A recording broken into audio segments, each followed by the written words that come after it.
காங்கிரஸ் செய்த துரோகத்தை படம் பிடித்து காட்டியதற்கு. இதில் ஆச்சரியம் என்னன்னா, திமுக காரன் கொண்டாடிக்கிட்டு இருக்கிறான். அதான் சந்தோஷமா இருக்கு. எங்க ஆப்பு வைக்கிறாங்க, நட்டில் வச்சாங்களா போல்ட்டில் வச்சாங்களானே தெரியாது திமுக காரன். இந்த பராசக்தி படம் சூப்பராக இருக்குது, சூப்பராக இருக்குது.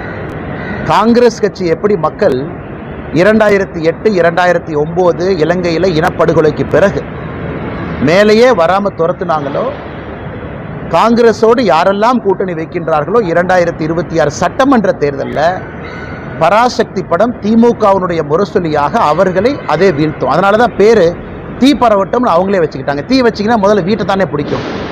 வீட்டுக்குள்ளே தீ வச்சா முதல்ல சொந்த வீட்டை பிடிக்கும், கூரையை பிடிக்கும், அந்த வீட்டுக்காரங்களை சுடும்.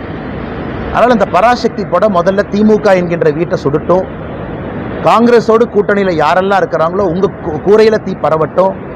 அதனால் தீ பரவட்டும் நல்லா வச்சுருக்கிறாங்க. நான் இதுக்கு இன்னும் ஒரு வாரத்தில் நம்முடைய முதலமைச்சர் அந்த படத்தை பார்த்துட்டு ரிவ்யூ போடுறக்காக வெயிட் பண்ணிட்டுருக்கேன்.